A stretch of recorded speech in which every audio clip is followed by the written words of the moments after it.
श्री शिवाय नमस्तुभ्यम दोस्तों। जैसा कि दोस्तों आप सब जानते हो, बैसाख महीने की एकादशी तिथि आने ही वाली है, जो कि 4 मई यानी कि शनिवार के दिन पड़ रही है। दोस्तों शनिवार के दिन पड़ने वाली एकादशी तिथि को वरुथनी एकादशी के नाम से जाना जाएगा। दोस्तों आप सबको बता दें कि जो एकादशी तिथि की शुरुआत है वो 3 मई को रात के 11:25 पर और इसका जो समापन है 4 मई को यानी कि शनिवार के दिन रात के 8:25 पर इसका समापन हो जाएगा। तो दोस्तों उदया तिथि के अनुसार एकादशी तिथि का जो व्रत है वो 4 मई यानी कि शनिवार के दिन रखा जाएगा। तो दोस्तों पूज्य गुरुजी पद्म मिश्रा जी ने कुछ विशेष उपाय बताए हैं जो आपको एकादशी तिथि के दिन अवश्य ही करने हैं। इन उपाय को अवश्य कीजिएगा। तो आइए दोस्तों जानते हैं उपाय कैसे करना है। दोस्तों सबसे पहले तो शनिवार के दिन एकादशी तिथि पड़ रही है, तो सबसे पहले आपको 1 लोटा जल और 1 बेलपत्र, अगर आप कोई उपाय नहीं कर पाओ तो 1 लोटा जल और 1 बेलपत्र अवश्य ही चढ़ाकर आइएगा शिवलिंग के ऊपर। इससे भी आपकी मनोकामना अवश्य ही पूरी हो जाएगी। चाहे आपकी मनोकामना धन को लेकर हो, व्यापार को लेकर हो, नौकरी को लेकर हो, जो भी आपकी मनोकामना होगी ना वो आपकी मनोकामना अवश्य ही पूरी हो जाएगी। तो दोस्तों एकादशी तिथि के दिन सबसे पहला काम तो यही है, अगर आप उपाय नहीं कर पाते हो तो आपको 1 लोटा जल और 1 बेलपत्र अवश्य ही चढ़ाकर आना है शनिवार के दिन। वरुथनी एकादशी है दोस्तों, बहुत ही विशेष एवं खास मानी जाती है, तो इस मौके को ना गवाए, 1 लोटा जल और 1 बेलपत्र अवश्य चढ़ाकर आइएगा। अब जानते हैं दोस्तों अगले उपाय के बारे में। दोस्तों अगला जो उपाय है, अगर आपके घर का कोई व्यक्ति गलत संगत में चला गया है, जैसे जुआ खेलता है, नशा करता है, मदिरापान करता है, या फिर दोस्तों आपका कोई व्यक्ति पैसा लेकर भाग गया है, आपने किसी व्यक्ति को पैसे दिए थे, वो पैसा आपका वापस नहीं कर रहा है, तो आप इस उपाय को अवश्य कीजिएगा। दोस्तों इस उपाय को करने के लिए आपको लेनी है 7 बेलपत्र।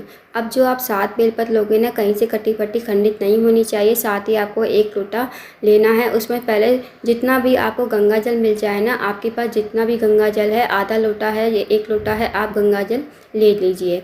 अब आपके पास जो 7 बेलपत्री हैं वो आपको लोटे के जल में ही डाल देनी है, गंगा जल में। अगर आपके पास गंगा जल नहीं है, 1 बूंद है तो 1 बूंद डाल दीजिए और बाकी का जल आप इस लोटे में भर लीजिए। अब आपको 7 बेलपत्री लोटे के जल में डालकर चले जाना है शिव जी के मंदिर में। इस उपाय को आप सुबह के टाइम में कीजिएगा। अब आपको चले जाना है शिव जी के मंदिर में। शिव जी के मंदिर में जाकर सबसे पहले जो आपके पास 1 लोटा जल है जिसमें आपने 7 बेलपत्री डाली है, सबसे पहले आपको जाना है नंदी बाबा के पास। जहाँ भी मंदिर में नंदी बाबा विराजमान हो वहाँ पर आप चले जाइए। अब आपको देखना है नंदी बाबा का जो उठा हुआ पैर होगा ना, उस पैर पर आपको आपके पास जो गंगा जल है वो आपका पूरा का पूरा जल आपको नंदी बाबा के उठे हुए पैर पर समर्पित कर देना है। और जो 7 बेलपत्री है, 7 बेलपत्री आपको शिवलिंग के ऊपर समर्पित करनी है। जहाँ भी शिवलिंग विराजमान है वहाँ आप चले जाइए और आपको एक एक करके बेलपत्र शिवलिंग के ऊपर श्री शिवाय नमस्तुभ्यम कहते हुए समर्पित कर देनी है। फिर आपको वहीं पर बैठकर प्रार्थना करनी है कि हे महादेव, मेरे घर का ये व्यक्ति है, बुरी संगत में चला गया है, नशा करता है, जुआ खेलता है, आप उसे सही मार्ग पर ले आएँ। या फिर आपका कोई पैसा लेकर भाग गया है तो आप अपने अकॉर्डिंग प्रार्थना कर लीजिए। फिर आपको भगवान को प्रणाम करके विनती करके आपको अपने घर पर आ जाना है। दोस्तों इस उपाय को आप 5 एकादशी तिथि करके देखिए, आपको जरूर फायदा देखने को मिलेगा। तो इस उपाय को अवश्य कीजिएगा। अब जानते हैं दोस्तों अगले उपाय के बारे में।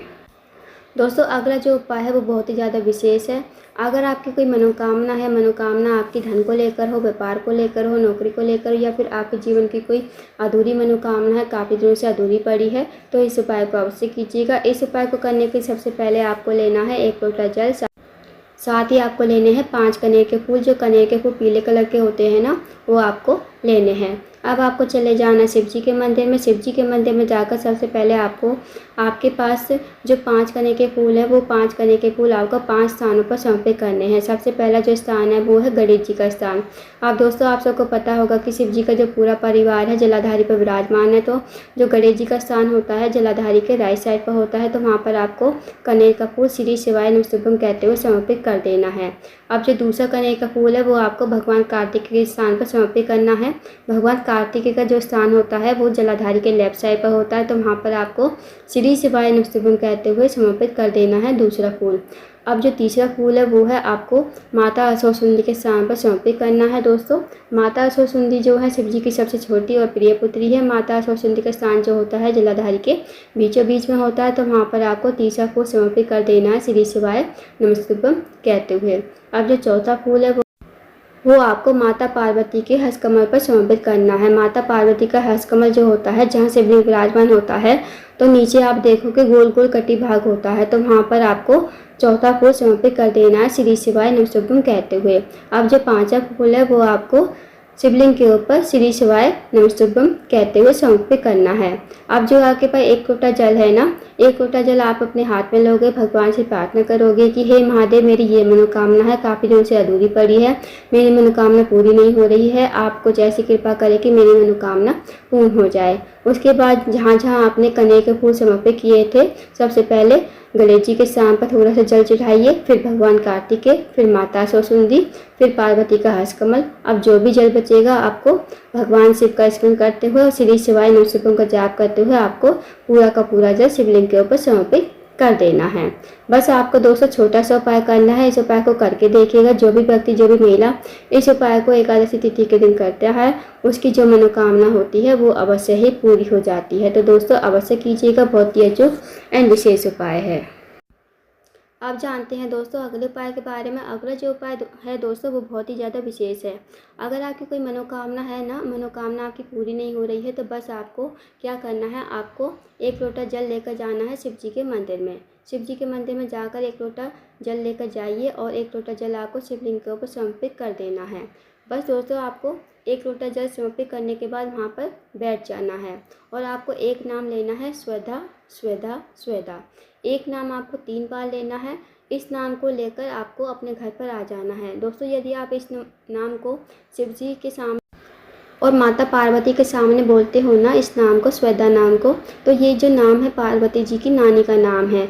इस नाम से भगवान शिव और माता पार्वती इतने खुश हो जाते हैं, जो भी आपकी मनोकामना होती है ना, बिना मांगे ही पूरी कर देते हैं।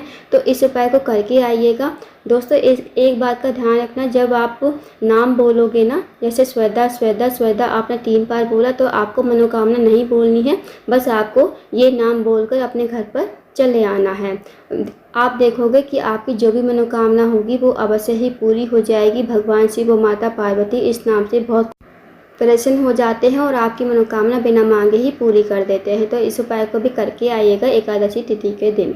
अब जानते हैं दोस्तों अगले उपाय के बारे में। अगला जो उपाय है दोस्तों वो भी बहुत ही ज़्यादा विशेष है। आपको इस उपाय को करना है शाम के टाइम पर। आपको जितने भी वाइट कलर के फूल होते हैं ना, जो उनसे भी वाइट कलर के फूल मिल जाए आप ले आइए और उनकी जो पंखुड़ियाँ होती है ना, उन्हें आप तोड़ लीजिए और आपको शाम के समय यानी कि प्रदोष काल में पहुंच जाना है शिव जी के मंदिर में। शिव जी के मंदिर में जाकर जितने भी आपके पास सफ़ेद फूल हैं, आपको शिवलिंग और जलाधारी का अच्छी तरह से श्रृंगार करना है। आपको श्रृंगार करना है शिवलिंग का, और जो पूरी की पूरी जलाधारी होती है, जहाँ से जल नीचे बहकर गिरता है, पूरी जलाधारी पर आपको फूलों से श्रृंगार करना है। दोस्तों जब आप श्रृंगार करोगे ना शिवलिंग और जलाधारी का, तो आपको मन ही मन श्री शिवाय नमस्तुभ्यम, श्री शिवाय नमस्तुभ्यम का जाप करते हुए आपको जाना है।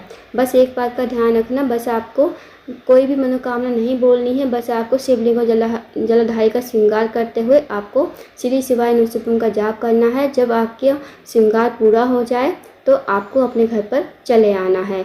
ये भी बहुत ही विशेष उपाय है दोस्तों। यदि आप इस उपाय करते हो शाम के समय एकादशी तिथि के दिन, तो जो भी आपकी मनोकामना होगी भगवान शिव, माता पार्वती आपकी बिना मांगे ही पूरी कर देंगे।